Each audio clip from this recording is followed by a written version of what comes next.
رحلة الأحلام سينا. يا أهلاً وسهلاً، استعدوا معانا في رحلة مختلفة، رحلة الأحلام للسينا. هنروح أجمل 5 مدن في 6 أيام. يلا بينا نبدأ الجولة.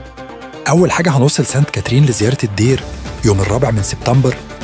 دلوقتي إحنا قدام واحد من أقدم الأديرة في العالم، دير سانت كاترين. الدير اتبنى من أكتر من 1400 سنة وله مكانة خاصة جداً لأنه موجود عند سفح جبل موسى.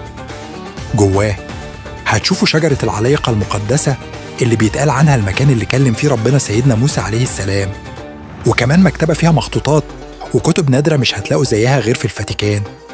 المكان ده تجربة روحانية وتاريخية هتفضل معاكم طول العمر. وبعدها هنتحرك على شرم الشيخ، مدينة السلام. اتعرفت بعد اتفاقية كامب ديفيد كمدينة سياحية عالمية، واتسمت كمان بمدينة المؤتمرات. هننزل في فندق شارمينج إن شرم الشيخ. مدة الإقامة 3 ليالي 4 نجوم، الفطار والعشاء أوبن بوفيه. هنتجول في السوق القديم وهنزور خليج نعمة والممشى السياحي ونستمتع بسوهو سكوير والنافورة الراقصة، ومش هنفوت مغامرة السفاري وسط الجبال. بعد 3 ليالي هنطلع على دهب يوم 7 من سبتمبر بعد الفطار. هننزل في فندق ريتك دهب. مدة الإقامة 2 ليلتين 5 نجوم صف أول، الفطار والعشاء أوبن بوفيه. دهب لؤلؤة البحر الأحمر، اتشهرت عالمياً بأماكن الغوص زي بلو هول، ومن هنا جه اسمها لأنها زي الدهب في جمالها.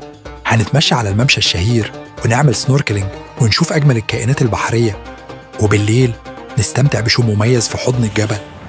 آخر يوم هنتحرك على نويبع، مدينة الصفاء والهدوء.